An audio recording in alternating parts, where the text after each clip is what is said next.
Hi everyone, this is your English coach Archana. मैं उम्मीद करती हूँ कि आप सब अच्छे होंगे और अपने घरों पर सुरक्षित होंगे। आज के वीडियो में मैं आपसे 3 इम्पॉर्टेंट कनेक्टर्स के बारे में बात करने वाली हूँ। जिन 3 कनेक्टर्स के बारे में आज हम बात करने वाले हैं वो है if, provided that and unless. I am sure कि आपने अपने आसपास लोगों को इन वर्ड्स को यूज़ करते हुए कई बार सुना होगा। अगर आपको थोड़ी सी भी कन्फ्यूजन है तो आप इस वीडियो को बिल्कुल एंड तक देखिएगा। And this is not going to be a very lengthy video, बहुत ही छोटी सी वीडियो है। एंड अगले 1 से 2 मिनट के अंदर अंदर हम इन तीनों को एग्जाम्पल्स के साथ समझ लेंगे। तो लेट अस स्टार्ट। सबसे पहले बात करते हैं इफ़ की। इफ़ का मतलब होता है अगर या यदि। तो जैसे कि आप इस वर्ड से ही समझ सकते हैं, ये कंडीशनल अप्लाइड वाला सेंटेंस होता है। इसमें कंडीशन होती है, एक सिचुएशन होती है, एक सर्कमस्टांस होता है और अकॉर्डिंगली हम इसको यूज़ करते हैं in the beginning of the sentence and हम इसे सेंटेंस के मिडल में भी यूज़ कर सकते हैं। Let us try to look at the examples. For example, if he calls, tell him that I am not at home. Let us look at the same sentence by putting if in the middle of the sentence now. Tell him I am not at home if he calls. तो अगर वो मुझे call करता है तो उसे बता देना मैं घर पर नहीं हूँ। मैं घर पर नहीं हूँ ये उसे बता देना अगर वो कॉल करता है तो। मतलब एकदम सेम ही है, बट जस्ट पोजीशन जो है वो इफ़ की चेंज हो गई है। अब दूसरे सेंटेंस के साथ इसे समझते हैं। For example, if it rains heavily the crops will be destroyed. The crops will be destroyed if it rains heavily.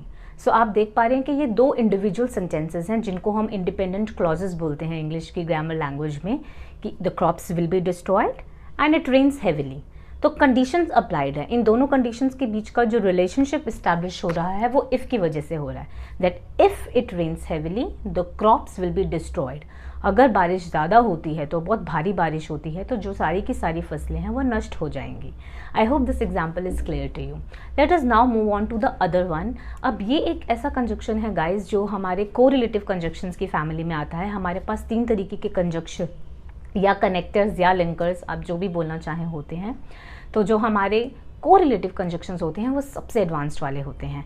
तो इनको समझने के लिए सबसे पहले आपको ये समझना पड़ेगा कि अनलेस एज अ कनेक्टर जो है वो बहुत कंफ्यूजिंग हो जाता है। क्यों?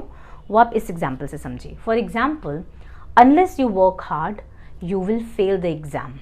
अब काफ़ी स्टूडेंट्स की और काफ़ी लर्नर्स की, काफ़ी इंग्लिश स्पीकर्स की ये टेंडेंसी होती है, वो इसके साथ नेगेटिव बना देते हैं that unless you don't work hard you will fail the exam. So you have to understand कि अनलेस में अपने आप ही शर्तें लागू, वो जो नॉट वाला एलिमेंट है वो एम्बेडेड होता है, वो इंक्लूडेड होता है। तो आप जहाँ भी अनलेस लगाते हैं, that part of the sentence और that clause to be specific does not contain any negation. Listen to this sentence now. Unless he works hard he will not pass the interview. Unless he works hard, it means कि अगर वो hard work नहीं करता है तो। अब आप सोच रहे होंगे इसमें नॉट तो कुछ आया नहीं, तो यही ट्रिक है यहाँ पे। यहीं पे सबसे ज़्यादा लोग जो हैं वो मात खा जाते हैं। तो I will repeat my self कि जब भी हम अनलेस को यूज़ करते हैं जिस भी पार्ट ऑफ द सेंटेंस में, वहाँ हम किसी भी नेगेशन का यूज़ नहीं करते हैं, क्योंकि वो नेगेशन का कॉम्पोनेंट जो है वो अनलेस वर्ड में ही एम्बेडेड होता है। For example, unless my mother allows me I won't be able to come with you to the party. Okay, so that means that is a condition that if my mother will allow me then only I will be able to come. I hope this difference is clear to you. Okay guys, so अभी जो हम last वाले connectors के बारे में बात करने वाले हैं वो कनेक्टर है प्रोवाइडेड दैट। प्रोवाइडेड दैट जो है वो स्पोकन इंग्लिश में इतना ज़्यादा नहीं यूज़ किया जाता है, बट रिटन डॉक्यूमेंट्स में अगर आपको इलेक्ट्रिसिटी डिपार्टमेंट से या वाटर डिपार्टमेंट से या किसी भी तरीके का ऐसा डिपार्टमेंट जो ऑफिशियली स्टेटमेंट्स इशू करते हैं वहाँ पर ये यूज़ किया जाता है, तो आपको इसका यूज़ ज़रूर पता होना चाहिए।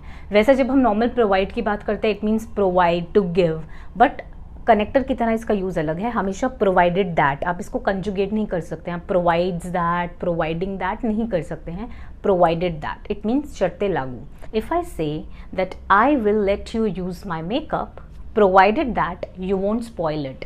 You won't spoil it is the condition on which I am letting you use my makeup. I hope this is clear to you. Let us look at one more example. My father will invite his ex colleague to the party provided that he doesn't bring his wife along. So that is the condition applied, that if his wife comes along then my father won't allow, probably because his wife is a little arrogant or too chatty and probably somebody whom nobody likes in general. So this is how we can use provided that. So I hope ये तीनों के तीनों connectors आपको अच्छे से clear हो गए हैं। क्विक रिवीजन के लिए बता देती हूँ, हमने इस वीडियो में 3 कनेक्टर्स को अच्छे से समझने की कोशिश की है, if, unless and provided that. Examples जो है वो मैंने आपको वीडियो में बता दिए हैं। दो examples of each of these words will be provided to you in the description section of the YouTube video as well.